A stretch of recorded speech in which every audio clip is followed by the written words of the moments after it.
much. By the way, me always say the journalists in Kenya, they love the sport. And they will always call out when something bad is wrong.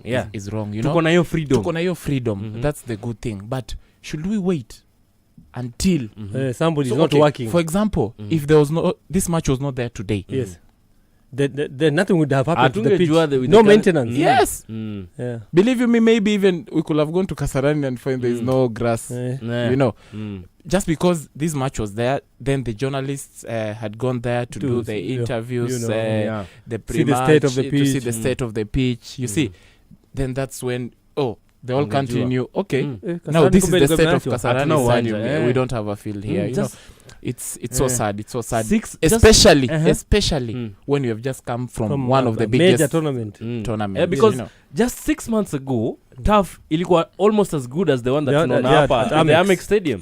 You can now tell the difference. Yes. Maintenance. It's so simple. And I saw nasikia me from the rumors that I'm hearing. Nasikia tangu Chan hizo taps zilifungwa. Maji ndio imerudi leo ama jana. Si hata rumors, the videos are online that the pipes are leaking, the washrooms are leaking. Maji ina leak hadi kwa nini? Kwa stairs. So you see, today water is leaking. Why? Because the journalists went out found out. So they've decided, okay, let's open out the water. But you see, it's a waste cause you have opened the water, yes. Okay? But do you expect the grass to change overnight? Kutoka jana na leo. It cannot happen. Then number 2, there's that aspect of the wastage of the water now that it's spilling out from the broken pipes around the stadium, or the malfunctioning taps. So you see, if you take the wastage, because I know from yesterday night probably up to today night, if that water could have been used on a daily basis, just to water the stadium once a day, it could have been in a good position. It could have been enough. We're not supposed to wait until someone Okusimba comes and tells me, Ndeche, you're not doing right here. It's when I start doing right. That's one of the problems that we're having. Alafu pia unaangalia hiyo maji has been leaking for the whole night and maybe the entire morning, na perhaps the better part of the day today. Yes. Hiyo ni bill ingine. It accumulates to maybe over 1 billion. Alafu itafika time maybe close to the AFCON. Maji wakate. So wanataka pesa yao. Wanataka pesa yao. Same thing that we saw with the Nyayo Stadium the other day. Stima ilikatwa. Sasa huku maji takatwa. Haya. Who are we going to blame? Tutaanza blame game. Nani atalipa tena hiyo maji? Who is going to pay the bill? Who is I think for this we just need a permanent solution. We can run around trying to hide, trying to talk, you know, okay, this shift blames. It's supposed to be who and who. It's supposed to be this company. It's supposed to, but we really need a long-term solution to our stadium management. It's very critical to the growth and the development of the country sporting industry. Not only in football, it happens also in athletics, boxing, you know. And I always say this. For this country, you might find like the one who is leading us, you know, he loves the game, you know, he's so passionate about the game. He's doing everything maybe to pump in money into the game. But those who are given the responsibility in different aspects, I always say, even if you're the person who is given the responsibility to make sure that all the flowers around Kasarani Stadium are always being trimmed and everything, you have a bigger responsibility, you know, because you are it starts from outside. You see the face, you know, inanzia nje coming in, so everyone has a responsibility, you know, to put the image of our country, of our stadiums in a but surely, Ndeche, as I pointed out earlier, I'm hearing what you're saying, but I'm not really on your side on this, because you're opening up a can of worms, but then you're still putting the lid on. So I don't know you've opened it, but the lid is still on. Fungua kabisa, because you know what I mean. Yes. You're saying there's people who have the responsibility. The responsibility that you have as a person who is maintaining somebody's anything is that you have been given a mandate to look after it. Yes. If you don't do it to the best of my satisfaction, what am I supposed to do? The one who gave you the responsibility supposed to deal with it. Yes. Because now you're failing me. Yes. And my name My name is the one who's been implicated in it. So I'm supposed to deal with it. Because me ndo nimekupa hiyo job. Yes, So I have authority over you. Over you. So if you're not doing it and there's public news outcry, yes, go. You're soiling my name. Yes. Enda. In fact, ni mimi nitaangaliwa, si Naelewa. wewe wakujui. Yes. Look at it in this way. For the longest time, if you try to see how many times has Nyayo and Kasarani undergone renovations In the last upgrades. 15 years. or the upgrade, right? Do you know, I think that money we could have had another Nyayo stadium or Kasarani somewhere, right? Now So so include pia ile ya Mombasa Yeah, ile. Mombasa. That's what I'm just trying to say. You know, we have been Somebody can even be misled to think it's a money laundering scheme. yes, but in real sense, You are the current renovations and closures. Now we are about to do another one next another month. one. You see, so for me, I think we really, that's what I've said. We really need to come up with the A lasting solution to this, because over and over, even if this game ends today, tomorrow the water is shut. And in renovation, the same things we've been renovating Same. over and over again. Taps. Yes. Uko nje track pia na terraces pia watu Lu. wamevunja You lu. see. Bona. So there's a gap. It clearly shows there is a gap. Na kuna watu wako ofisi every day they go to work because they work for the stadiums. Kitu tunajua heads don't roll. Yeah, that's the thing. I'm sure about that. When it comes to neglect and people not doing their work, I'm sure heads don't roll in this football fraternity of ours. Yes. Heads never roll. True. They never roll. Alafu unajua when Wydad AC do not come up with the result, watasema kwanza nyinyi mnajua Ziyech vile huwa anachoma. Ziyech unajua hata post picha kwa dunia aseme this is the state of the stadium that tulichezea. But somebody needs to call them out. Atatuchomea and they only right watasema the state of the pitch ni kama sijui ya wapi. Ball ya and just imagine, we all knew this game was coming up, right? Yeah, for long bana. Tangu Nairobi United wako kwa group Yes, stage bana. this- Okay, This is a team from Morocco Yeah. who they've just hosted the AFCON. last AFCON. Just imagine the kind of impression that Wydad could have taken back to Morocco if they found out Kasarani is in a good condition. in a good condition. Because one thing I'm 100% sure, where they slept in hospitality in Kenya, Zero. check. No, hiyo number one. Hospitality Oh, hospitality hoteli unajua nazo umetembea ziko kwenye number one. liko. yes, hospitality. Hoteli nazo hapo Hoteli- number one. hoteli. wewe. Number one. Tick that I'm 100% I'm glad sure. to know that. The roads from the hotel to Kasarani venue. Stadium to the venue, number one. That's Check. two, check. That's Hiyo number ni two. hizo ni tick mbili. Yeah, hizo ni tick mbili. Where they trained, they only trained here in Kasarani. Pale annex. Pale Annex. What Out of 5 unawapatia ngapi hapo? Out of 5, 3. 3. Now comes the big day. Where is today? On the Game match day. day. On the game day. So the impression, this, I said, the AFCON 2027 started this year. Yeah. It has already started. The simple basic things like this. Right now, it's trending.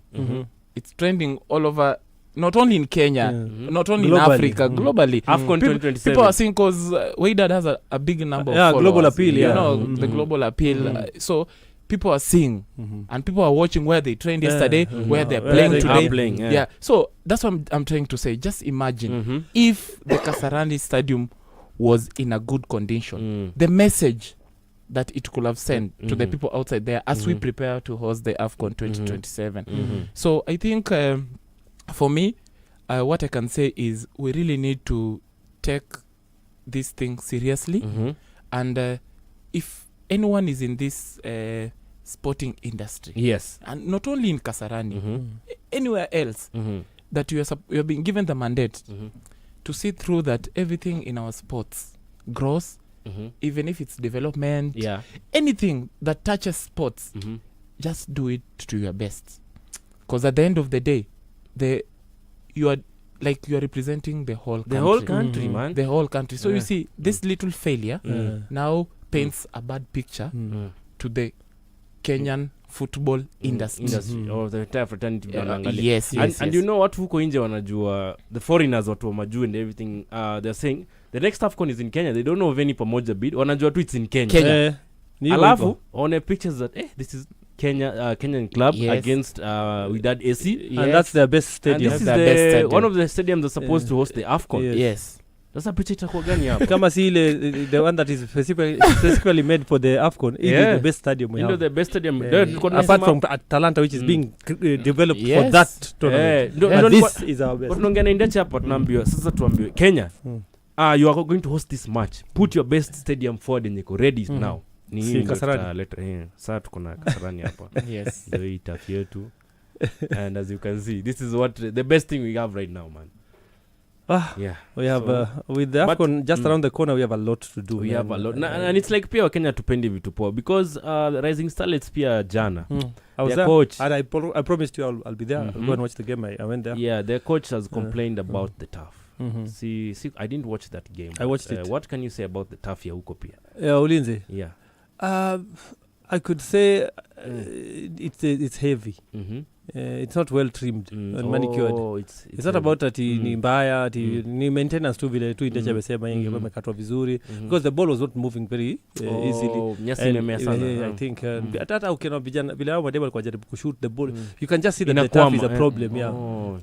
But sometimes let me tell you guys, tactics. Hiyo inaweza ikwenda, I can put it down to tactics because hao Tanzania walikuwa natugongea. Wanajua ball hiyo na mko na let me tell you, tulishinda do you know there's always tulishinda. Yes. Ndio, which is very important to important. expect. It's not going to be easy. It's not going to be easy for them too because Kenya wataenda with the lead, so they have something to defend. Alafu najua ile watakuwa na protect, they can defend and counter. That's the thing. Lakini kama ni kucheza tu wale watoto suluhu.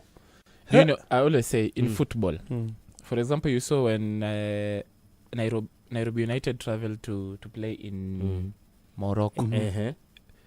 The kind of environment from the fans. Do you know that can impact the game? Yeah. You know, even before playing, there's that aspect of, you know, how you always treated, the atmosphere, you know, the atmosphere and everything. And that's why at times you always see we have cases from frustration from even when teams are landing at the airport. Such things, you know, it's Africa and it happens. So that's what I'm telling you. Sometimes even us, we have to use our own tactics. Yes. If we see you, hapo umesema mpaka ukanikumbusha by the way, I think it was around 2005 or something when Chelsea were playing Barcelona in the quarterfinal of the Champions League. So they had played at the Camp Nou and Barcelona was coming to Stamford Bridge. Yes. Mourinho akaambiwa chimbe kiwanja kidogo ndio mpira isisonge speed. Unaelewa? Wacheze vile sisi tumezoea. The way we want. So nada hiyo vile Indeche amesema if it's tactical hiyo iko sawa. I hope it was down to tactics. Kwa sababu wale mademo wa Tanzania walikuwa nakagonga bwana. Kocha walisema haya mtakuja tuende kwa ile uwanja wa Azam pia tuonyeshe jinsi ambao uwanja inafaa kulindwa na kutunzwa. Anasema ile uwanja yao ni poa sasa. Good for football. Huko Kenya hatuna uwanja. Sasa hivyo ndo walisema sasa sijui itakuwaje guys. So you can only speak about something that you have experience with. So what they experienced yesterday was not the conditions that they're used to. Yes. So wanaona kidogo hapo wametucheza wa Kenya. Kabisa. Lakini uzuri tuna mechi ya marudiano. It's not going to be easy. One thing I've never had a doubt with the girls. The girls are good. They're one thing I can say for sure. Because even if you see from the previous matches they've played, there's always 100 out of 100 or even 110 out of 100. That's one thing I always say about the girls. Yes, there's that commitment, that passion.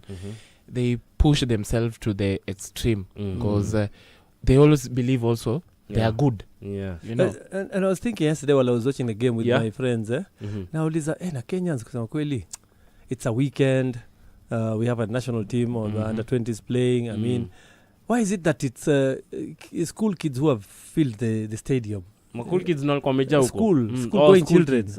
I mean, that's okay. School going children walikuwa nafaa kwanga tu kama extras, but then lakini mbona watu wazima waendi kuona ama watoto hawana ma parents my uncles? But you know, I asked myself because I was thinking, I remember when my sister was a young girl and she was playing for the national team, we used to go as a whole family to go and watch her. Unajua tunaenda study wajomba na nini, tunaenda kuona mtoi wetu, unajua. So I was hiyo kiwanja ilikuwa imejaa watoi. Naona below 15. Ndio walikuwa, let's say the chunk of it 80% of the stadium was school going children. So I was like, kwani hii timu yetu hawana wazazi, hawana wajomba, hawana relatives, watu wazima ni waone wamekuja huku. But now you see it's the alignment, you know, because we have a match, our national team is playing, and my daughter is in the national team, then my niece is in the national team. You know, yes. Then aside from that, I think where we also go wrong is we just do invite the teams, like the schools and the academies, right? You know, you won't expect that large number, but think of it this way.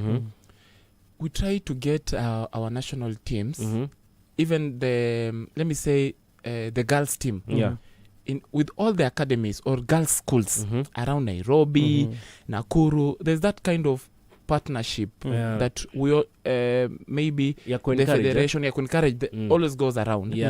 That even if there's no match for the national team, you know, those girls, they come from somewhere. They started, there's a place where they started from. The schools, you know, the area where they are living, you know. We get to do initiatives with the schools, you know. Then it will be easy now when you're having these matches. Now try to tell the schools, now this is what will happen. We need you guys to come, and we need the numbers. Now the schools now make it as a program, you know, that program that's always there in partnership, maybe with the federation or the Harambee Starlets team. Now for the schools that are within maybe Nairobi or the academies, they're like, okay, we need the kids from the academy, and each kid needs to come maybe with a brother, sister, even parent, you know. Then that way you can succeed. But you know, you are playing tomorrow, then you are today you are telling the academies, okay, mnaweza kuja game, you know. It's abrupt. There's no preparation in between that you'll expect. Okay, a parent maybe will now come ajipange, you know. But if we have that plan where, you know, the parents know that on such and such a date, yes, the girls are having a match, and there's always this like a togetherness that or a collaboration between the Harambee Starlets with the academies, you know, the girls academies, the girls schools, you know, it's easy for easy planning. I believe you me. Do you know people can even travel all the way from Western Kisumu to come to Nairobi? But what does it take? Proper preparation. You need to plan ahead. People ahead.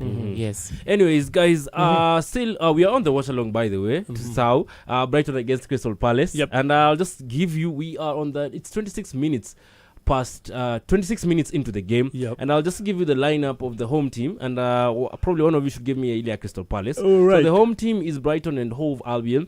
They are playing a 4-3-3 with Bart Verbruggen on goal. Of course, Fedika Dioglu at right back, Lewis Dunk and Olivier Bosagli at centre back. Then we've got Maxim de Kuyper at left back. Kwa ile 3 ya katikati kuna Pascal Gross at LCM, Carlos Baliba at CDM, and Howell anacheza right midfielder. Alafu the front 3 is of Kauru Mitoma, Kostulas and Jorginho Ruter. That is Brighton's 4-3-3. Pande Crystal Palace, Dean Henderson is in goal. Then there is a back 3 of Jeffrey Lemar, Lacroix,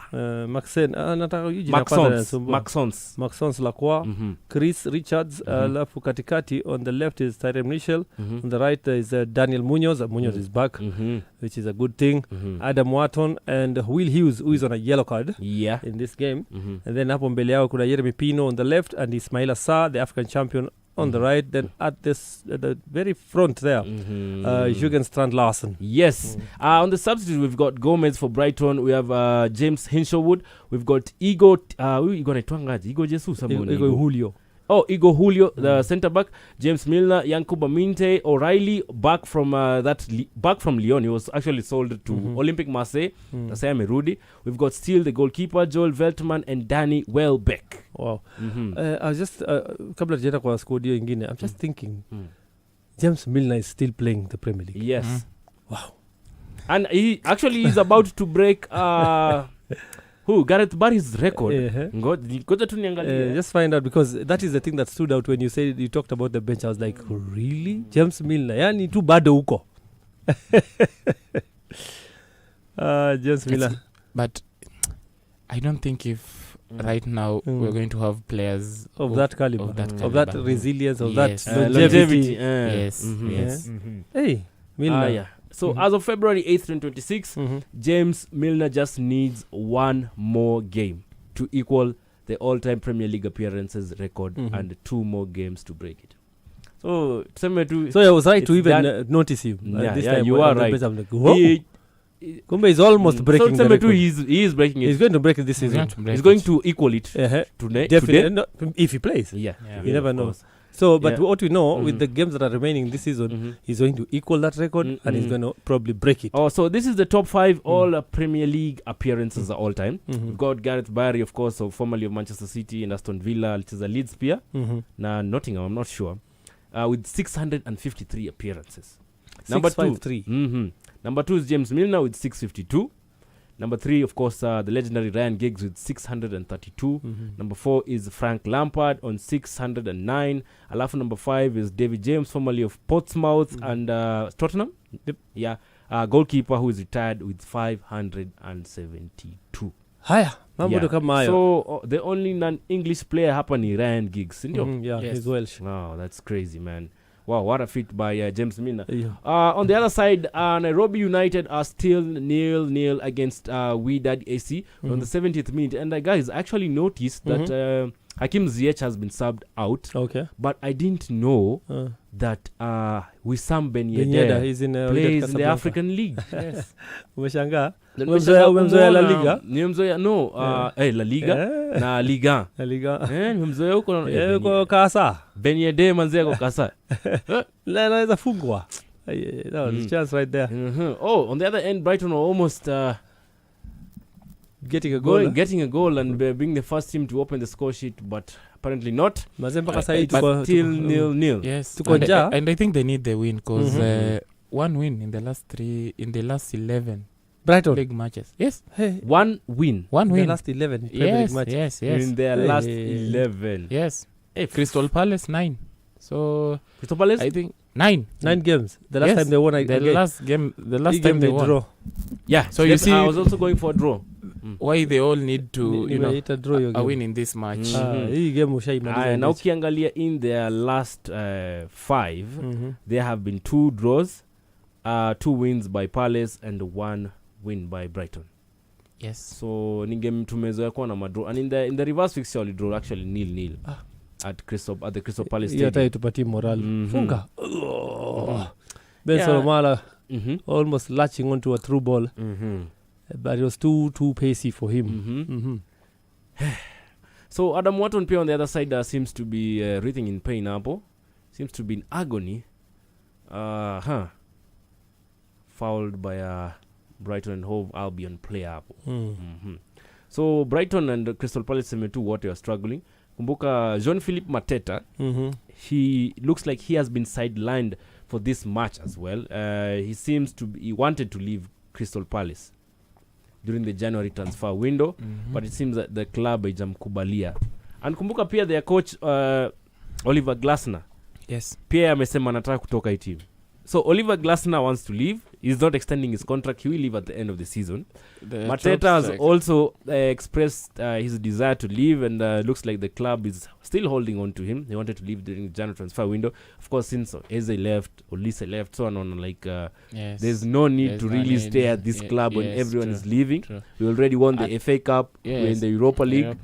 I don't see any other thing. Maybe for Mateta, you can say it's because maybe again of the coach. You're there, you're seeing why the coach wants to leave, you know, and he's the one who brought the best out of you, so you're seeing maybe there's no future of you in the club, and maybe because he's on form and the opportunities are coming calling, so you see it's better I leave now before maybe again my form goes down or things slightly strike the iron while it's hot. So it's a bit challenging for the team, and both teams are searching for confidence because going for that long duration without winning a single match, it's a bit hard and tricky for them. So for this match, anyone who scores the first goal, I know they're going to do everything possible to defend and get the 3 points. So Jean-Philippe Mateta has been undergoing a lot of issues because listen,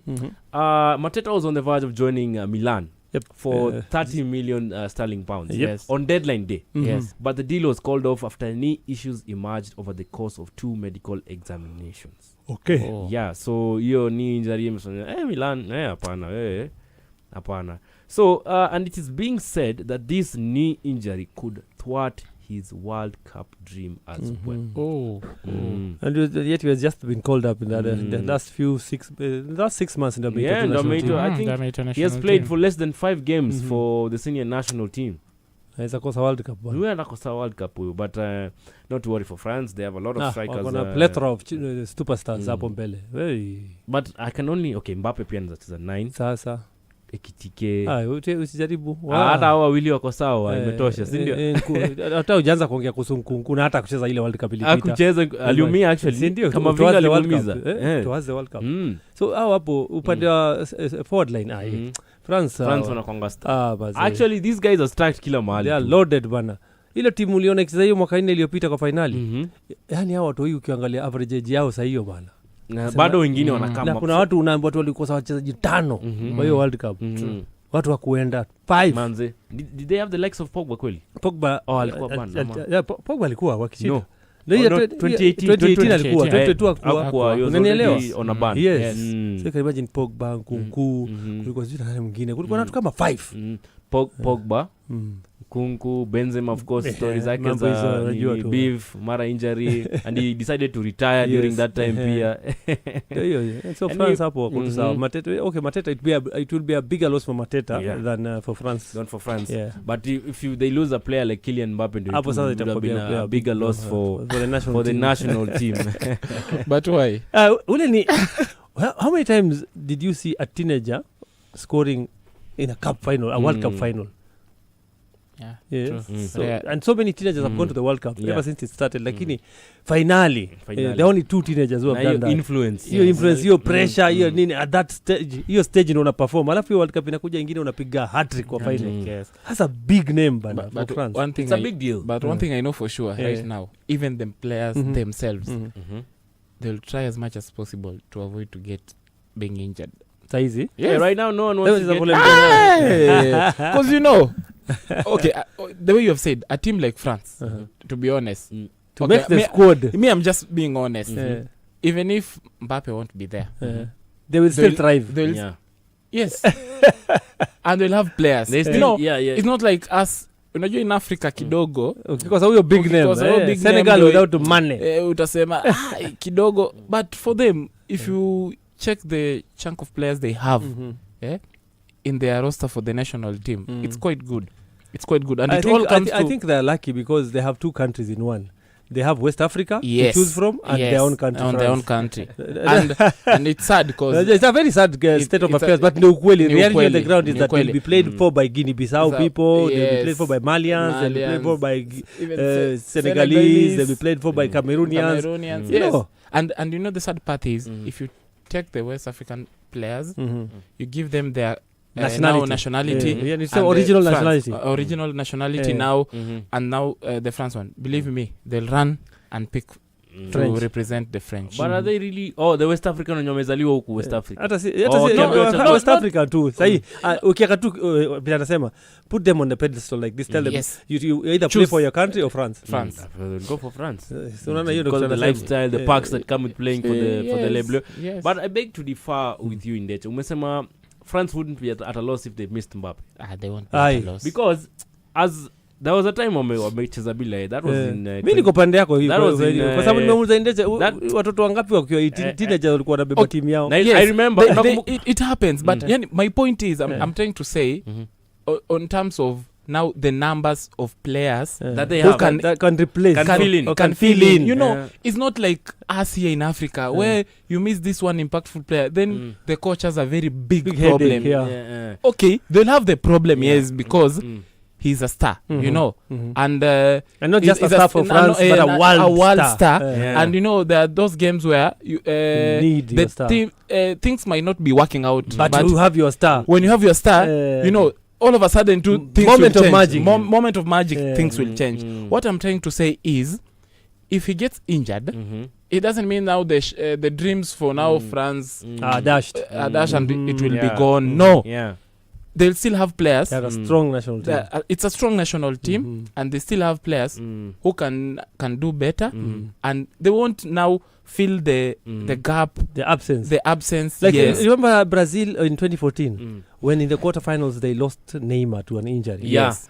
Did you see how they entered in the semi-final? They even came into the semi-final with this jersey, you know. You could see that was their star. Yes. Alafu walimba hiyo national anthem with so much pride and passion. Bila Neymar, there was a lot of energy. You know, you could tell that they are missing their superstar. Yes. And it went wrong for them. Now here are the stats. Because as of late June 2024, France had failed to win any of their previous 7 matches in which Kylian Mbappe did not start. So you can see that a winless streak that lasted for 2 years. It was this time in France alikuwa member Deschamps that wasimuite 2 games zenye zote. Junika alikuwa na plan, yeye anataka Ballon d'Or. So anaambia wase msiniite 2 game yoyote because I want to win the Ballon d'Or with Madrid. I want to focus on my club career. And with that, France played deep 7 matches, waka deep. So that was 7 matches. That's a good statistic that you just said. They're a good side, but that's their go-to guy. You know, that's their current star. Yeah, and reports indicate that France, they often look disjointed and struggle to create dangerous chances whenever their primary striker is absent. So you can clearly see the impact of Mbappe vile anakuanga nayo kwa hii team. Yes. But and you know he has grown through the ranks. Yes. If you see from 2018, the World Cup 2018. Yep. I think he's the only one. No, not the only one. Maybe yes, because at that the squad they had Lloris, the captain on goal. Yes, Igor Lloris. They had Umtiti. And Varane at the back. Yes. Then Pavard. Benjamin Pavard on fullback 2. Then Hernandez. When in France maybe. Then Hernandez. They are rolling off your tongue, but it's 4 years ago. In fact, it's Brazil unasema kama jana. Then there was Pogba. 2022 ama 18. 2018. Then there was Pogba. Griezmann Kante was there. Pogba, then Kante. Pogba, Kante, Griezmann. Then there was Giroud. Then there was Matuidi and now Mbappe. Dembele pia. Dembele didn't that time. Alikuwa yes, but I'm saying starting. Acha tuangalie squad ya final. Starting. If you see that team, I think Mbappe is the only one and Griezmann. And one. Yes. If you check on that team, the 2018 squad, and I think it's Umtiti is the one who scored the goal against Belgium. You are right. Umtiti with the header. With the header, you remember? Yes. So that's why I'm saying, like you see, from 2018, he has been consistent, you know, and that's why you're saying Umesahau Varane. No, I mentioned Varane. Oh, you mentioned I mentioned Varane. So if you check that whole squad, you see, he's the only one. Okay, Griezmann is also there, but you know, Griezmann is leaving the stage. You know, the more he's going, he's leaving the stage. Yeah, he left actually. Yes. But now, if you see Mbappe, the consistency since 2018, now he's a pillar of the team. Yep.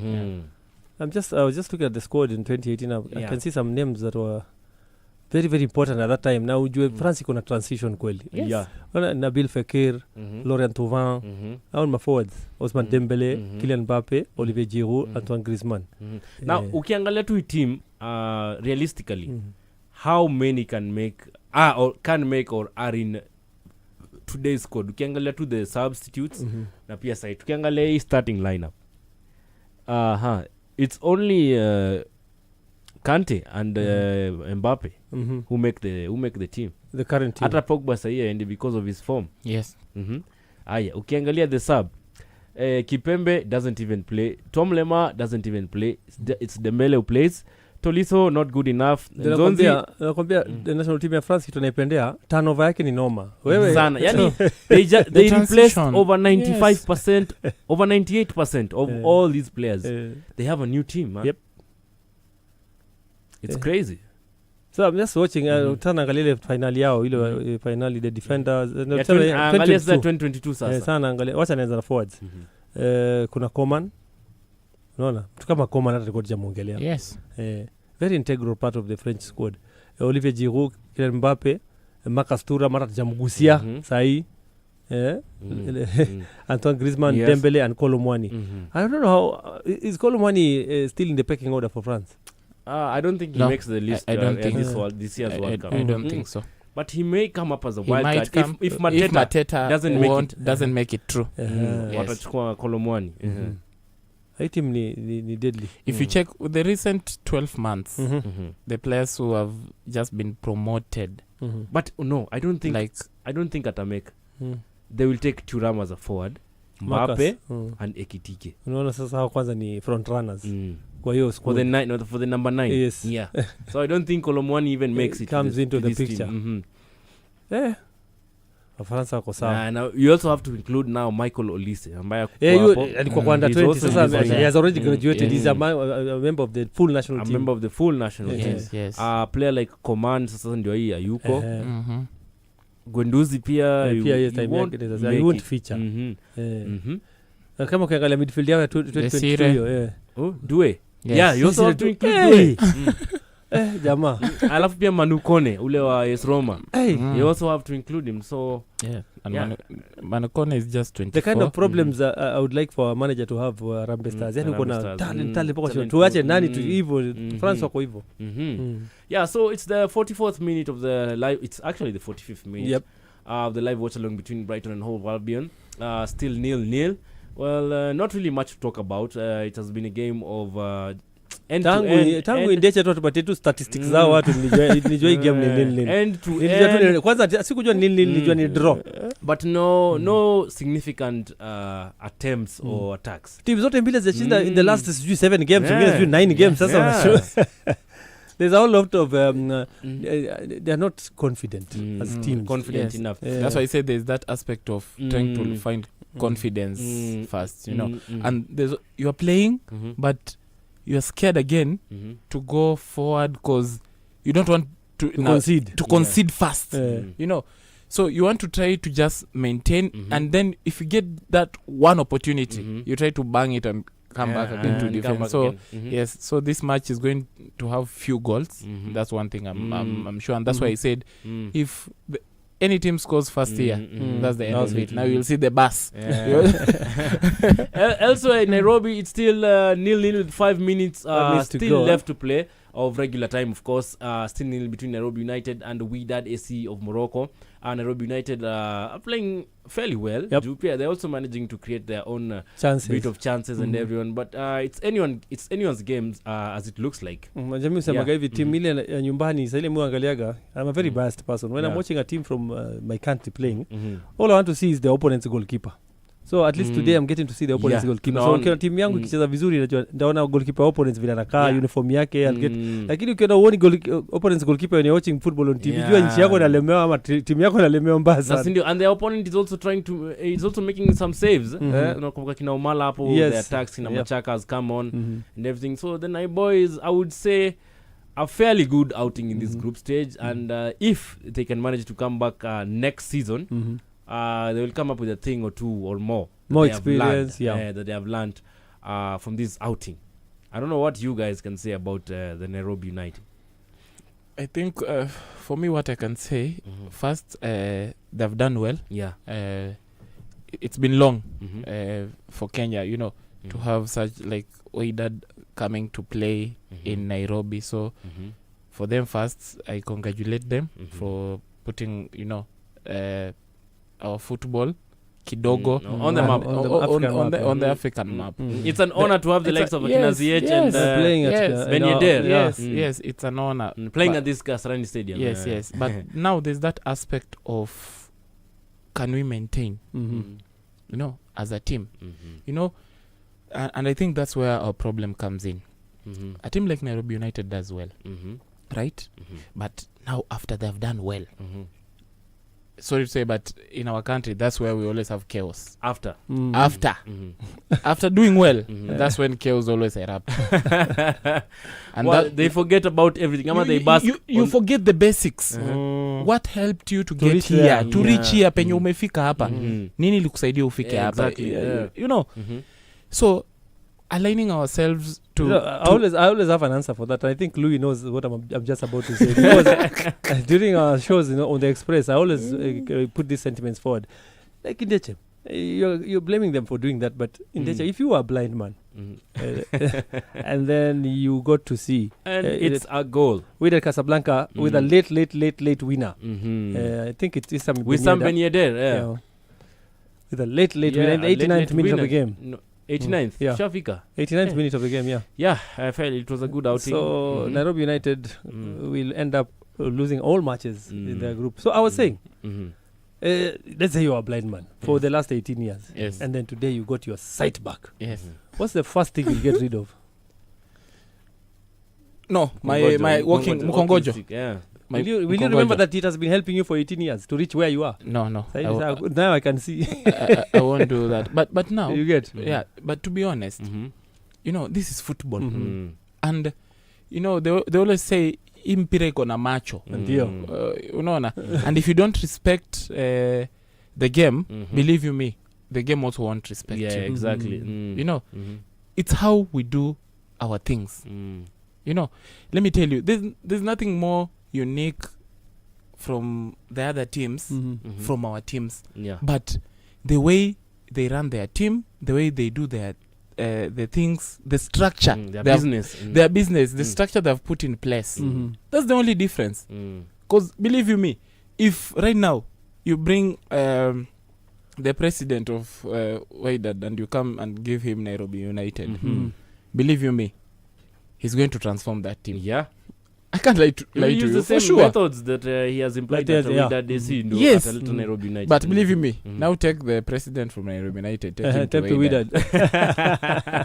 And wait. No, wait for what? Now wait, if you see if the Wydad we always see, it will be the same level. Or better. When you get that answer, atafanya nini lakini? No, that's what I'm saying. When you get that answer, then you know we still have a gap to close, a big gap to close in our football. And that's why I always say, football, basics. The same way our coaches always say, you start with the basics. The basics. Can you control this ball? Can you pass give up and a pass and move? What's your movement? How are you moving? Yeah. Those are the basics. Now, there are these basics of football that we never want to talk about, and we always just look aside, see kitu ya maana. Now, the other aspect, apart from this team now coming to play here, the backbone, it starts with the preparation, It starts with the preparation before, player management, how are they living, where do they train, the quality of the players you sign, there's that aspect of now managing the players, the incentives that they get. Can you just imagine how much Wydad have been paid from Morocco to Kenya and going back? Can you just guess approximately the wages? Well, just guess. As in a round figure? Yes. That's a proper club.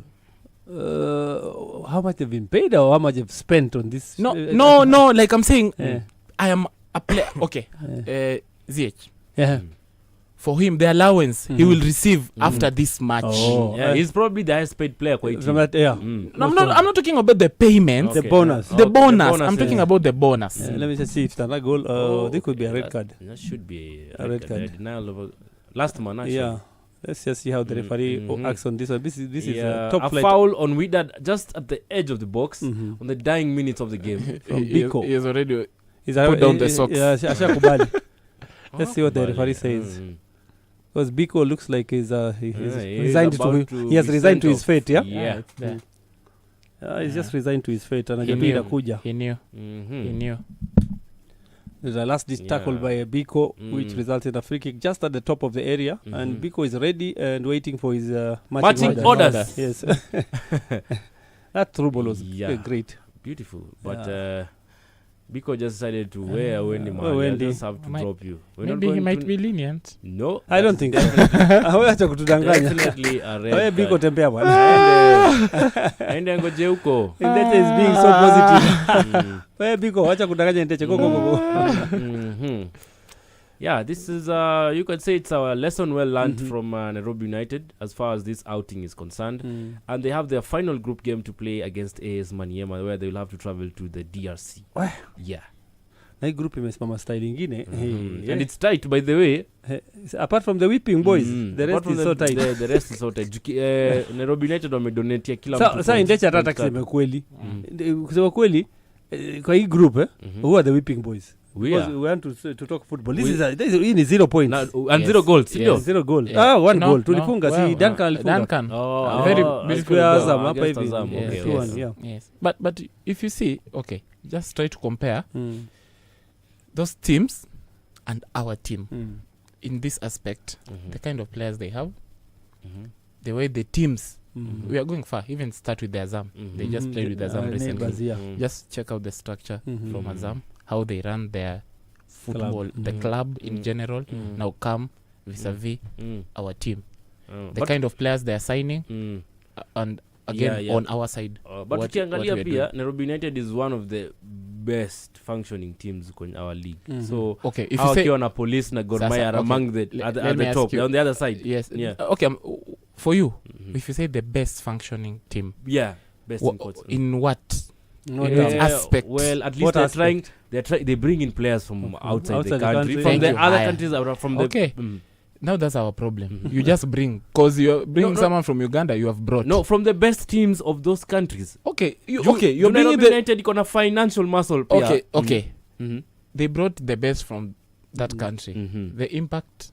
You're supposed to see the impact, right? I am supposed to see the impact. Who is that? Who is that? Give me one player who has impacted now the continental stage. Okay, was that now bad because that's what I'm talking about. Why would you ingest something that does not bring in what you desire? Perhaps these players have come in a little too late because by January. That's why I was telling now the structures. You know, as a football team, when the league was going to end, I already knew that they had qualified to the Confederation Cup, right? It begins from there now. You had the scouting done. You knew the fields, the positioning that you need to beef up, in your squad. And you vis-a-vis the ones you have. You know, I always say this. If you're going to sign this player, unaangalia na mwenye uko naye kwa klabu yako. You know, unajua he's not supposed to huyu anakuja na bado huyu mwenye uko nayo he's playing ama anamshinda sana ziko sawa ama ziko zina, you know. Yes. Na kama bado amepita huyu wako kidogo tu, then there's no need of getting the foreigner. And with that the final whistle, and the final kick. It's also the final blow. The final blow to the final nail on Nairobi United's coffin. They have lost 1-0 courtesy of Wissam Ben Yedder goal, a late goal actually, in the 89th minute. And as it seems, Nairobi United will exit the group stage of the CAF Confederations Cup without a goal. That's it. Without points. Without a point, I'm sorry. Kunradhi. At the Kasarani National Stadium, Wydad AC 1, Nairobi United 0.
between Brighton and Crystal Palace, still 0-0. Brighton just managing to keep a string of short passes to at least be comfortable on the ball as they try to make a chance. And the Summer 2 game, not quite as interesting as I had expected. I don't know what you guys expected it to be a draw, but then simi saidi Ndecha aliongea kuzizi timu mbili akanipatia the recent form, mimi nikajua sasa hapa tu we ni trouble. Unajua niko na mitoma, unajua mimi niko na mitoma kwa FPL yangu. So ndio naangalia with keen interest. I want him to do something, man. Si kwa hii game.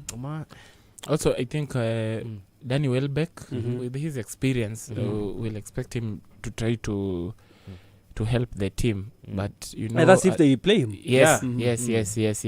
Like I'm just trying to say, if Mitoma and Danny Welbeck are the two players, you know, like the backbone, I can say the backbone of the Brighton, current Brighton. So if they don't click or don't get a chance to play, I to be honest, I'm not sure if we're going to get you don't anything. think Brighton can manage? No. With the introduction of Yankuba Minte on the right wing, he could at least try causing some problems with his pace, and agility and everything. Yes, he could try to bring in something. So because so far Brighton's attack has been poor and weak.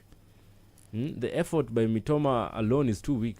It's too little, and that's why I said maybe he needs also Danny Welbeck, the experienced striker, to try and help, because now if it's going to stay this way, I think it's just going to be another nail added to their head. And speaking of one Kaoru Mitoma, when kuna seasons amekuwa akisumbua about 2, 3, 4 seasons ago, I thought that he would come out and be Streets would never forget player, but after that injury yenye amekuwa for the last one season, ajarudi kama Mitoma mwenyewe. Not the Mitoma. I'm not even seeing him as a player for a top 6 side anymore in England. And he's not anymore. He would make the team. Chelsea were on his radar during that time, but he managed to stay at Brighton, and right now just look like any other ordinary winger sahi manzi.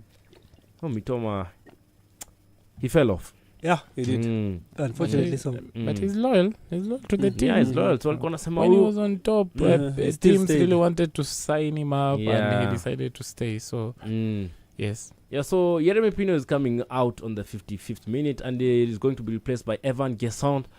Yeah, the Ivorian player. Yep. Yeah, featured for Ivory Coast, and they just concluded AFCON 2025. Yeah. So Mitoma alikuwa anasema alifanya thesis ya football ama ni degree? Alisomea football. Nenda university kusoma skills. Somea skills. Anaweza kuchenga. Alifanya tampepa ya skills za bola ama nini? But when we're talking about the AFCON that has just ended, we're in the esteemed company of Indeche, and we now sat down and just asked you your experiences there. Kuliendaje? Is it a downgrade coming back to pamoja? As in kwanza tu atuambie tu how was it? Tuanze tu kutoka huko juu hadi sasa.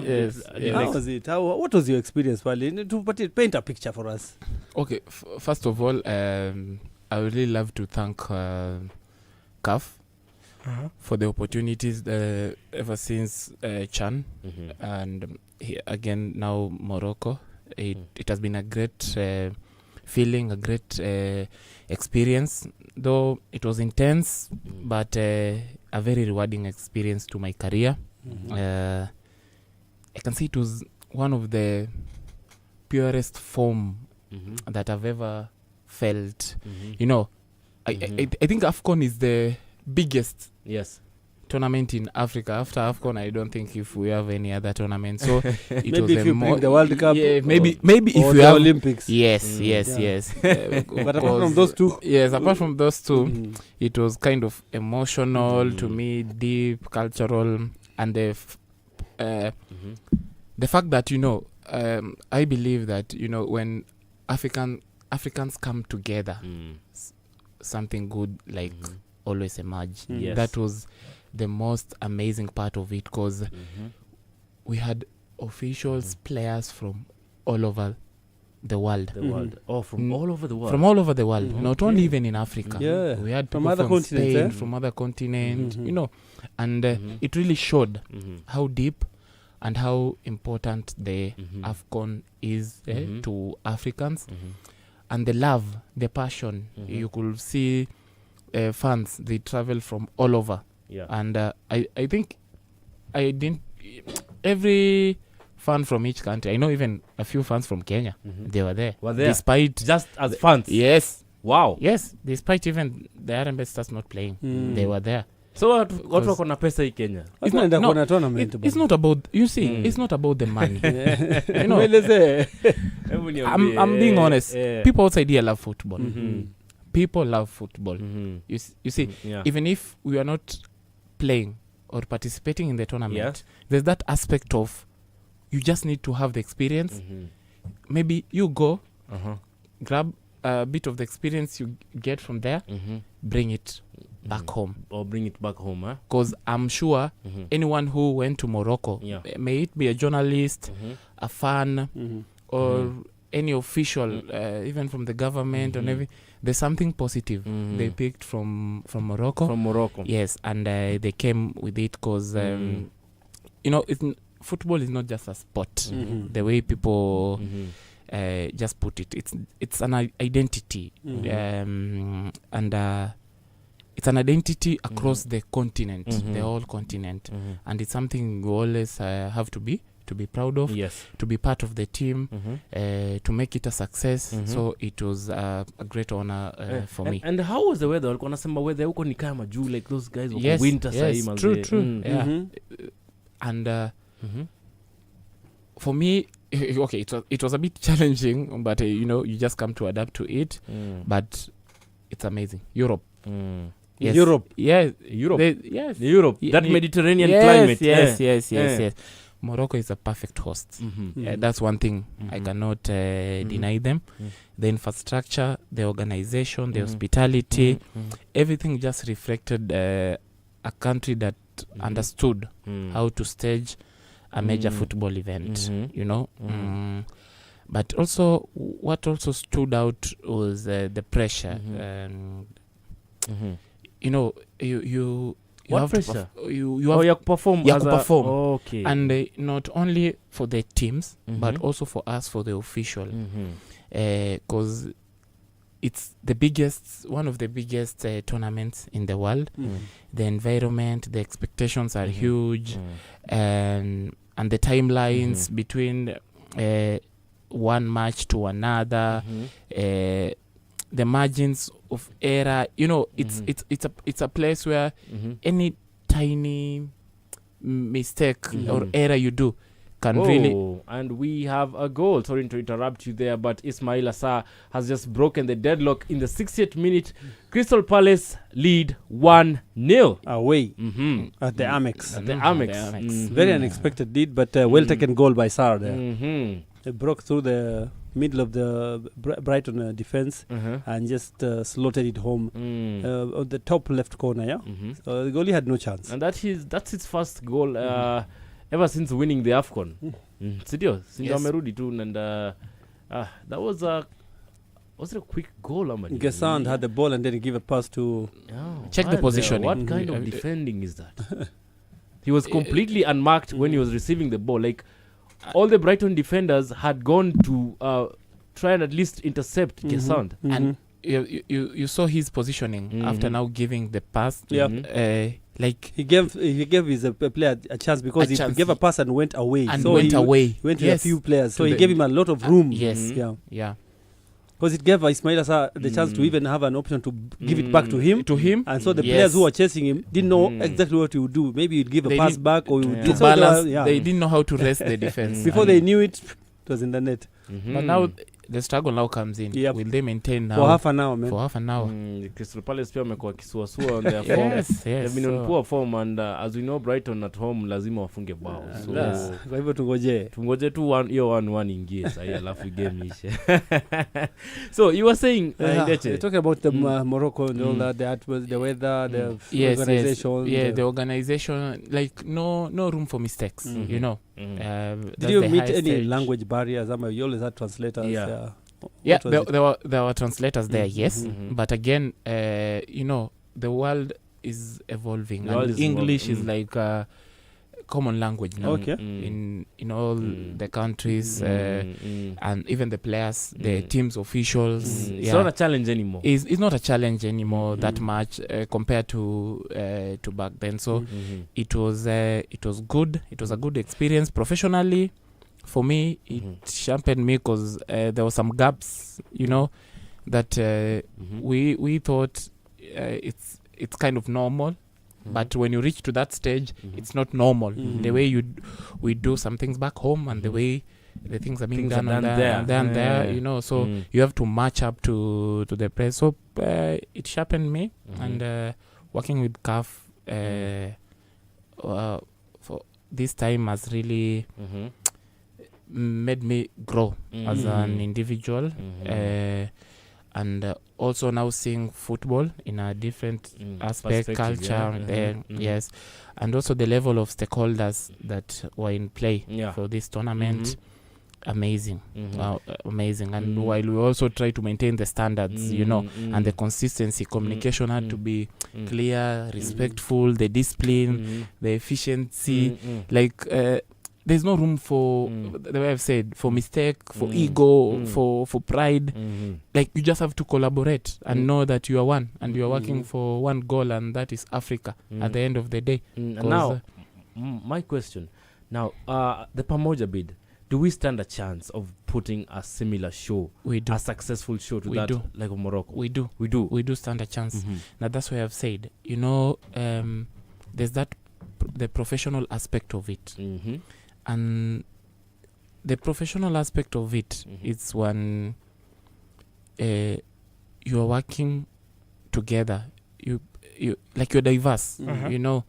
If you have any wow, Brighton just missed a sit right there. That's what was said. Costulas. Yes. A good save. And that's why he said Crystal Palace going to now maintain the pressure, No, you're 1-1 inakuja tu. Yes, so the Dean Anderson is working heroics, man. That was I'd already counted the goal, because the move was so crisp, and he was bearing in on goal. That was some pass right there from good save to Costulas, but his shot was saved by Dean Anderson's knee. Yeah, and the score is still 1-0 on the 65th minute. He's going to have a rough part now, Dean Anderson, because now I think the team depends on him. And we can see now Florian Hertzler is trying to make a change. Gomez and Welbeck will be coming on. So I guess probably Jorginho, Ruter and Costulas, I believe, ndio watatolewa. Yes. Yeah, so Indete. So as I was saying, the Pamoja bid, I believe we can pull it through. I believe it's going to be a success because the way I've just said, the diverse teams, putting aside who is doing this and everything, the different footballing cultures maybe from each country, and trying to understand that the high level of stakeholders that are going to be in for the tournament, the people who are going to watch the tournament, being involved with the tournament, and maintaining the standards of consistency, like in both countries, and the communication again between both countries needs to be aligned, needs to be clear, and also we need to be much respectful to one another, and to understand that the efficiency of each country, how these things work, reflects on now all of us, because it's Pamoja. That's one thing I need people to understand, all that of us it's not about now Kenya alone, it's not about Tanzania alone, it's not about Uganda alone. We are Pamoja. It's like one country now. One country. So we need to put diverse aside. We need to try to be consistent with our communication, with our parts and how we work, with respect, definitely, and efficiency. And also, there's no, the way I've just said, there's no room for ego and pride, and to try to put yourself higher than another.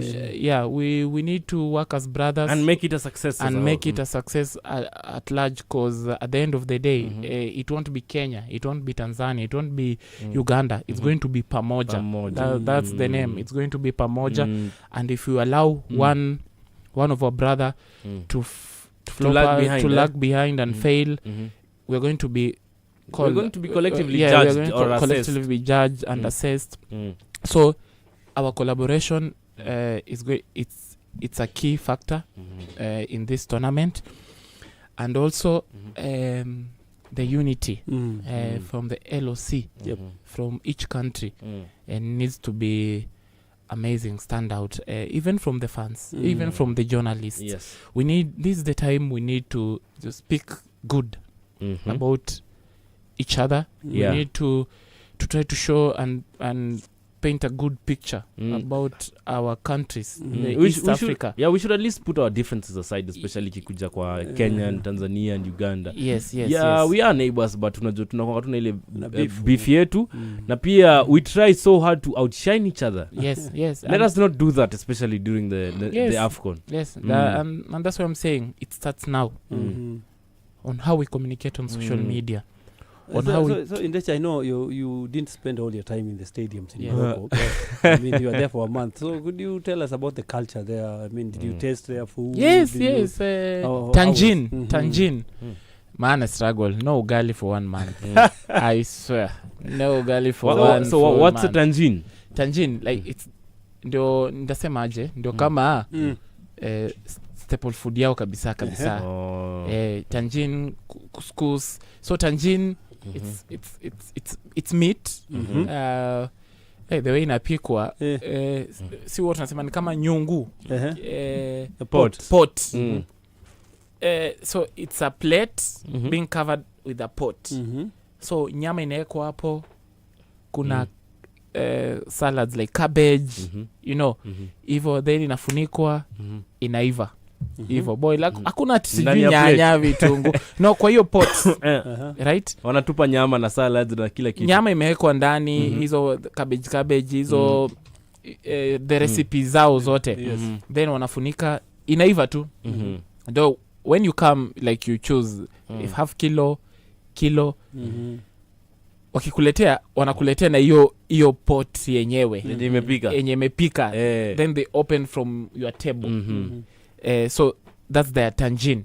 Then it always have boiled egg in it. Then they have now their bread in every meal. No, so that comes separately. Hiyo ni mkate yao sasa, hiyo ni kama ugali pia sasa. Yeah, so hiyo ndo ina complement to the tangine now. Yes. Then basically they also have rice. But definitely the way they cook is not how much from home. They also have spaghettis. Okay. Yes. Now they and also now they have their own food now. Yes. Yeah. But generally, a good host country. For me, it was a great experience. Yes, and infrastructure-wise, amazing. Amazing. It's like in the first world. Amazing. But is Morocco still regarded as a third world country? It is regarded as a third world country because it is in Africa, but they don't consider themselves African. Them themselves. Because of Africa's association with the third world. Yes. Those guys have been writing to the EU for years, since 1987, wanting to secede from Africa. Sisi tuko Africa, but hatuko kama hao wase. We need another term for us, even though wanasemanga. So, do they have nightclubs out there? Yes, they do. Okay. They do. They do. But one thing I can tell you, they cannot match Kenya. Hatuwezi kwa sherehe. I'm telling you. No.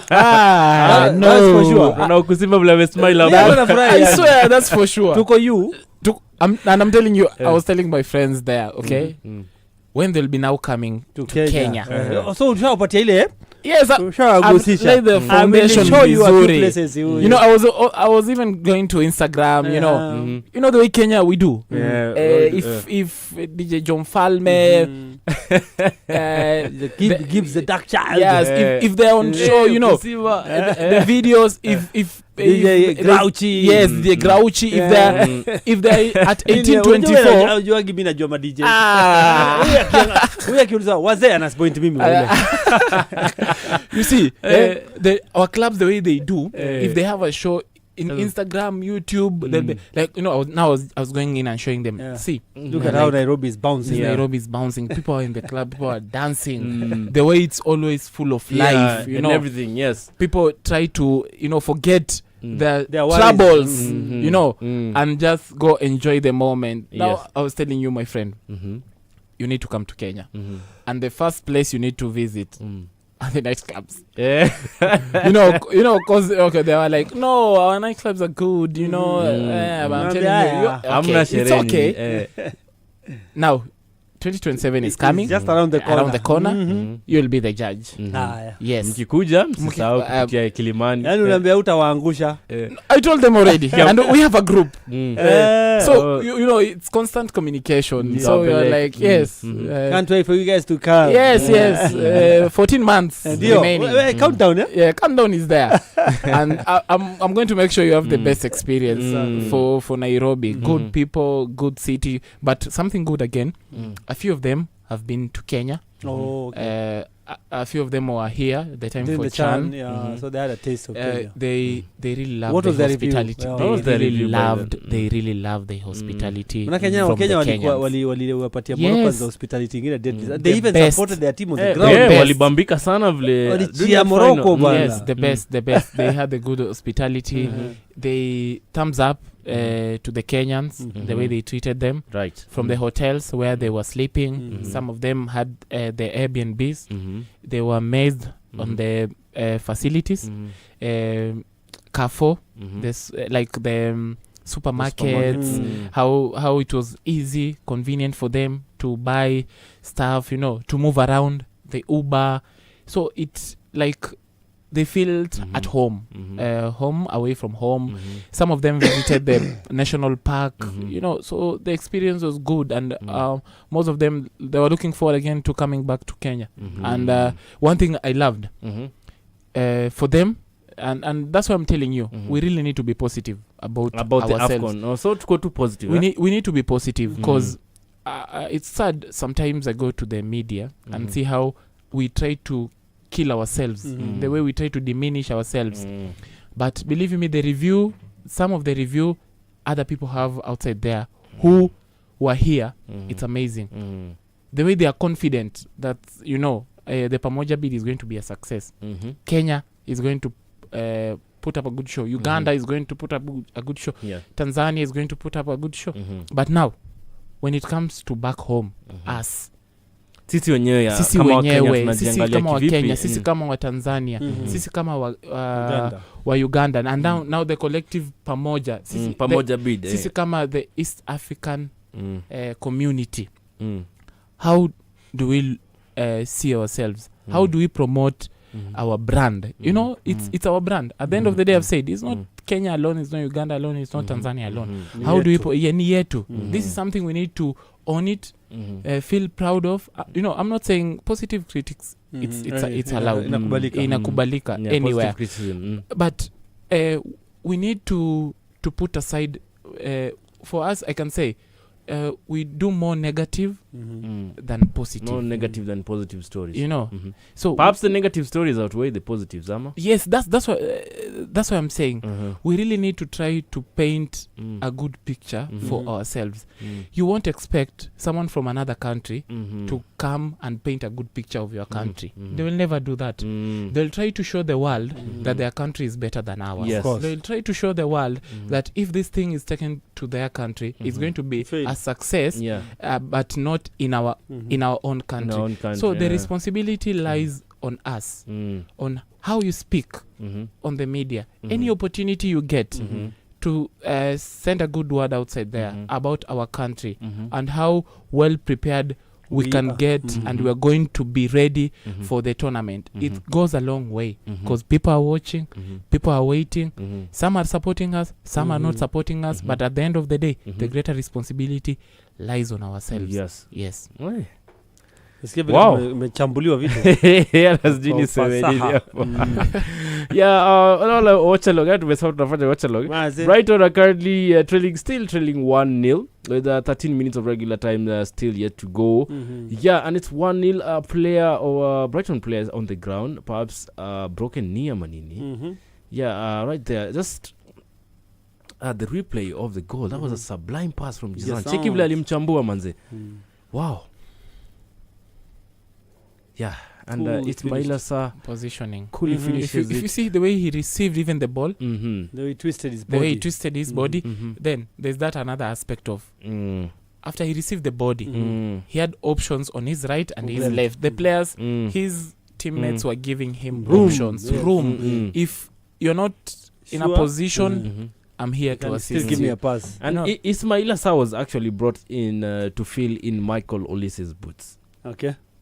What is your assessment of the man? Not easy boots to fill, but Ismaila can make it. He can be. He still can make it. Yeah, he can make it. Yes, he'll be one of the most important players in the Premier League, as in for the club. And I feel like right now, the Crystal Palace on a feel impact. You could lose both Eze and Olise. Yeah. Because they've been struggling with the goals and to win games. I think that's why their coach wants to leave, because he says that there's no support from the management and from the board. Na pia naona players like Mateta who want to leave the club right now. Juu anaona he doesn't have a direction. Na mwelekeo sahi, like unaona where else would I go? I think my usefulness I have outlived my usefulness in the team. It's time to move on to a better club. Yeah, but now that comes now to the aspect that where I was saying management. You see, it doesn't only happen in Africa or in Kenya. You see, even in Europe, it still happens. It happens because now when the board doesn't align with the coach, now the coach feels like, okay, if you don't want to do things the way I want, then I'll leave. Okay. Because maybe the board, okay, we are making profits. If we sell this player, if we sell this one, the team is getting revenue, and we are good to go. So it's something that it happens in football. Yes, and the best thing to do, I always say, aligning of the vision of the club, the vision of the coach needs to be aligned. If it's not aligned, then it's going to be a bit challenging to fight for anything. Yes. Kusimba, what do you think? I think I generally agree with what you're saying because I was seated here, I'm feeling very hot. I'm like, umechoka sana. Si kuchoka, kuna there's a heat wave that is going on in Nairobi. Sijui kama umeifeel huko nje. Ni mbaya. Ninaanza asubuhi saa 1. Yes, alafu jamii body yangu ni very sensitive to heat. Me, I can't stay in hot places. Yes. Inanisumbuaga. So like right now I just wish I was under an oven. I was under a refrigerator. Nipate hiyo cold feeling. Yes. Unaweza enda kubali kuingia kwa ile ya maiti. Kiasi kama nusu saa hivi si mbaya because the way I'm feeling, so bwana baka nimeshoot up nikasimama straight here because my body is feeling it and hata ibadi ya studio bado haijafika mahali yake, so let me just stand and I'll be a better person in engagement with you guys. And while you're feeling it, Brighton have a corner. Can they feel at least the presence of a goal in their midst? Apparently not. But as Indecha talked about this game and this fixture, in fact, you could tell that it's going to be a tough game with maybe a draw as the final result, and even goals would have been hard to come by. So hii moja tumepata, and it's good for the game because ilikuwa ikae hata kwa bao. So unaelewa. But Brighton brought in Welbeck. So Welbeck, Minte, and Gomez. Yes. Three attacking players. Let's hope they'll do justice for the club, but again you can see the way Crystal Palace is defending now. I'm telling you it's going to be hard, and they're doing more attacking players on Hinshelwood now, O'Reilly, and Ruter and Mitoma are the ones who are coming out. Kostulas, and Ruter are going off. Positive change there. But Brighton have a lot of players but like it's like they have 6-7 players on the attack. Kostulas, Hinshelwood, Mitoma, Ruter, Welbeck. You're not saying Gomez, Minte. 6-7 na kuna Gruda pia kwa bench ajengia. hivyo ni bao inatafutwa. Bao inatafutwa. Thing is, as they look for that goal, they might end up conceding a second one. Yes, and I'm saying it's most likely going to be that way. When you try to forge going forward, there's always that aspect of now leaving your defense exposed. Yes. And also now the pressure, you haven't been winning for almost 9-8 matches. Also your defense, they're unsettled. They feel like if we push forward also, maybe we can get a thing. But any mistake that will happen maybe from the midfield or a loose ball might end up again punishing you. So they need also to be critical on how they move forward, and how even from the substitution, a coach decides, I'm pulling a defender off, let's play with maybe 3 defenders. We try to push numbers in front, but as I've just said, as you are trying to push numbers in front, there's that aspect you need to understand, that again you need to also to try to defend back. Yes. By any chance you support the Arsenal, Ndeje? No, I don't support Arsenal. I support Manchester United. What do you want even anakaa? Awala nikalia mse wa Arsenal. No. Ndio maana umekutana leo mara ya kwanza. My brother is the one who supports Arsenal. Yes. Wazee kuna mmoja tu kiona mse mwingine akiongea unashuku huyu anakaa kwa mtu wa Arsenal. So with that said, what because you're watching a Premier League match, what do you have to say about the new Carrick revolution and what's having the effect it's having on Manchester United? They've won 4 games in a row for the longest time. Yeah. So as I talked earlier, I said basics. Football and basics. Okay, Carrick came in. He hasn't signed anyone new. No new player. The same players, same squad. But I think if you look, it's so simple what Carrick has done.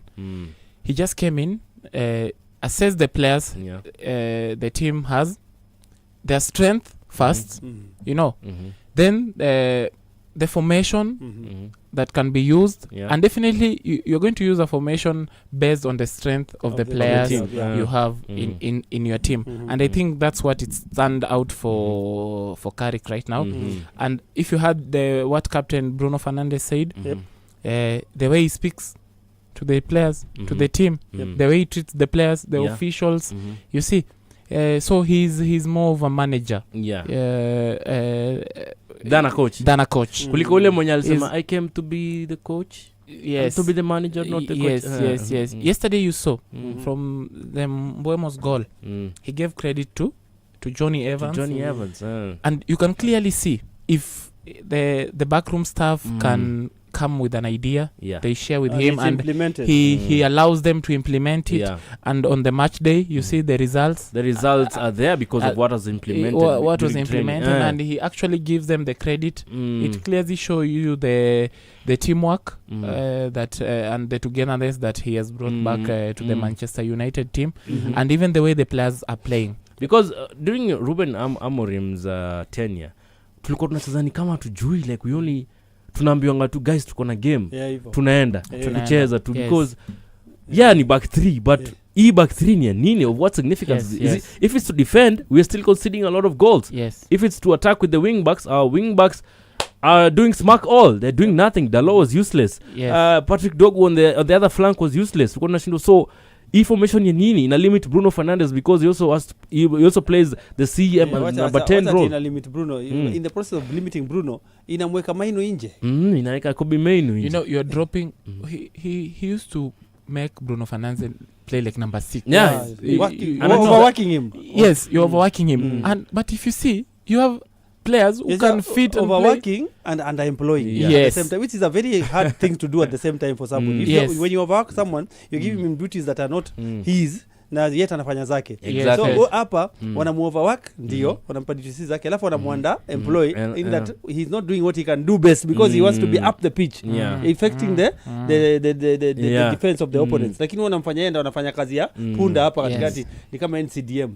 So for Carrick, he just came in, reset the mood of the team, restored a bit of clarity, confidence, and he reminded the squad how to function. You are Manchester United. Yes, you are Manchester United, and this is how you should play. This is how you should play. This is our identity. You can do this, guys, and we need to work as a team. We need to support each other. And the key is United never gives up. Yes, they never concede. Yes. Hii team hata nikisupport nikiwa mtoi mimi, if there's one thing I knew about United, Louis, in the early 90s when I was now yani sasa nimeanza kuwa ardent follower. Yes. The key thing that made me love United was they never gave up. It's not that they never lost matches. They lost matches. But wakati tumefungwa lakini jo jamaa tumejaribu jo. We never gave up. We had fight time. Jo, yani bado haijaisha. Hizo last minute goals zilikuwa. So the belief has come back to the United team. And tactically he just made the midfield, more balanced, because for me, I felt the Manchester United very imbalanced. Yes, and more controlled in possession. If you see right now, Casemiro, Maino, and now Bruno Fernandes is playing above them. Yes. There's less chaos. Nice word. Yes, there's less chaos in the Man United. There's less chaos in the Manchester. Organization. There's an organization, fewer emotions all the time, and decision, and the game management now, like something that Manchester had been lacking for the longest time. And that's why I say the biggest impact now it's the man management. Yes.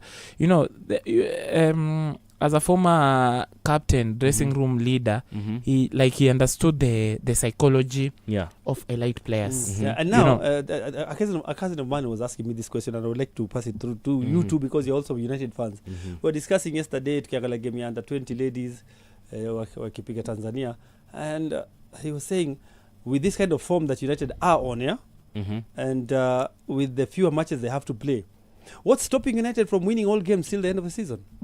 And he was telling me he feels like they are capable. I just want to know from you guys, do you feel the same way? Because he was convincing me that with the fewer matches we're playing and with the form that United has, he doesn't see if United can be unable to win all games till the end of the season. I feel are like we capable of? On my opinion, it's a little bit too late for us. We are picking not to win the title. Listen to the question. You have not concentrated. United are able to win every league match from now to May. That is very possible. That's what you're saying. Because the future is in our hands. And the games are few. And we have enough depth. I'm so sorry, Diamond. I thought he's not talking about a title. He was talking about what we were discussing. Is this team capable of winning all games from now till the end of the season, considering they're going to be playing fewer matches than their opponents? Yes. One match a week. You prepare for it. We can win all the games that are number 2. Yes. That's what you were saying. Yeah. Could they win every game? We're in the second month of the year. Yes. There are 3 months to go. Yes, it's possible. And that's what I was saying. The biggest thing, he's not only a coach. He has been a leader, and he knows the psychology of elite, like having the elite players, to try to put them together and or trying not to expose the players and himself. He has trusted the senior players also. Reduce the noise, from the squad, and he has just allowed the players to play football like themselves. Yes, like kila mse yako in their natural position. Yes, everyone is in their natural position. You just play, you are now offensive. You just play the way offensive play. Bumo, you can run. Yes, run. He has improved he has improved all the performance and the confidence of all the players. It was just that simple. They are so confident. Thank you for that word. That simple. They're so confident. Yesterday they tried out a training routine which actually worked on the pitch. Yes. To the obvious joy of all United fans. Yes. How many times do we see training routines work for a club like Man United? Rarely. So there's a guy who even quoted on the socials that this goal, the corner goal, purely defines training ground tactics, and then he warns Arsenal, continue with your WWE corners. Yes. Situatumia akili. WWE corner kicks. Yes. I found that very hilarious. Yes. And you can see clearly the results are reflecting that calmness, Plus, basically, a happy Bruno Fernandes is good for United. It's good for United. That's a happy captain means a happy team. Let the football flow. Everyone to play at their calm. Usipatiane instructions ngumu. Why are you insisting on a back three? Well, it does not work. And you're saying, I won't change. Hata pop akiniambia hata leta mambo ya dini hapo. Kuna jamaa alisema hapo, this guy, the earlier he writes an apology to United fans, the better. Yani akaetu nyumbani sema, this club was too huge for me.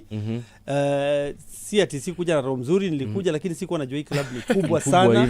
And Joe guys, I'm sorry. Na nilikuja na kiburi mingi sana. It would be very human of him to say that. And it shows, and because if the same players that he was playing are doing what these guys are doing, they're beating everybody above them. Exactly. They don't even know. Hawangali sura. And it just shows you the Carrick's influence is more. How so can the players respect him more? Or? No, it's more symbolic than tactical. Okay. You see, the way he managed the team, it shows now. It replicates now the respect, the way Oximba said now towards the coach. Yeah, from the players. You see, so it's not more on tactical balance aspect of it. Because I'm sure for these players, Carrick doesn't represent a father figure. Yeah. No. These guys just respect his career at United. Huyu jamaa alikuwa na career kali sana hapo. Alikuwa na career kali. He's a legend. And you know, Carrick is just trying to show us it's not that Manchester United lacked talent. It was not just the cohesion and probably the calm leadership. Leadership. That's the only thing Manchester United lacked. It was all down to the manager. Yes. Just give players simple instructions. Yes. So it's good. Whoa. They almost scored a second one, Crystal Palace. We are on the last 3 minutes of added time. Kumbuka it's 6 minutes added, and as it seems, Crystal Palace seem to be running away with this victory. They have the game in control at the Amex, man. Hey. And a good number of Brighton and Hove Albion fans have already left the stadium. And that's the thing. You see what you've just said?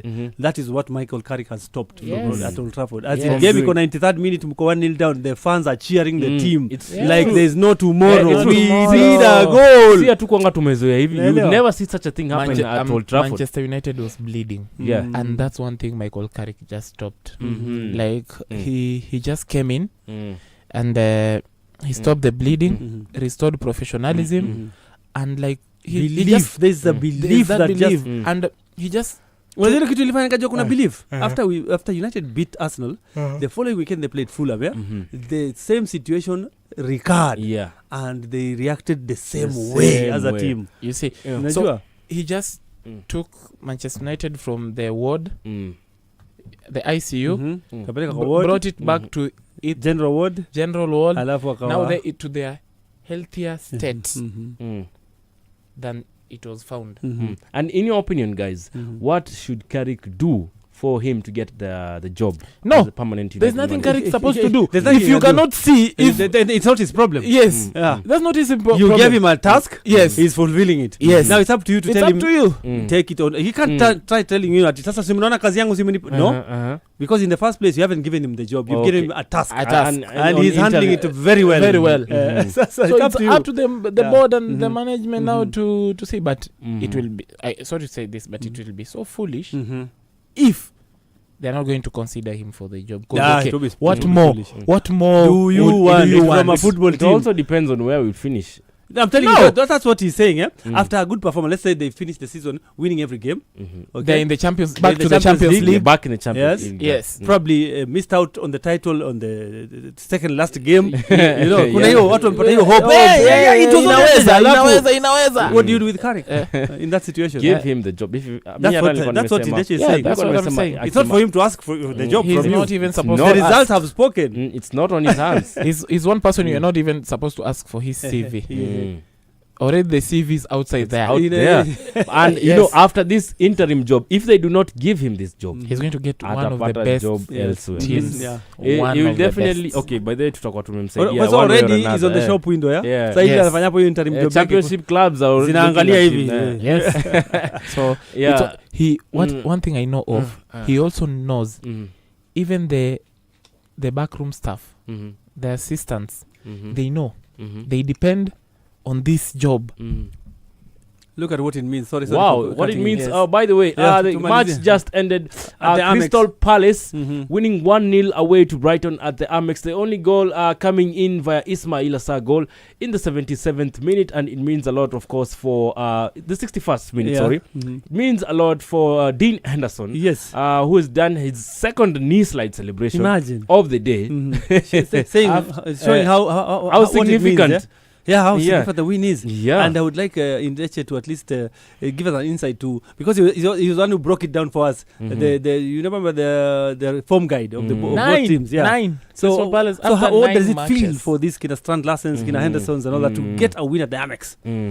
The feeling is unmatched, because you just don't know how frustrating it is to go 9 matches without winning. Without a win, man. How the dressing room is always quiet.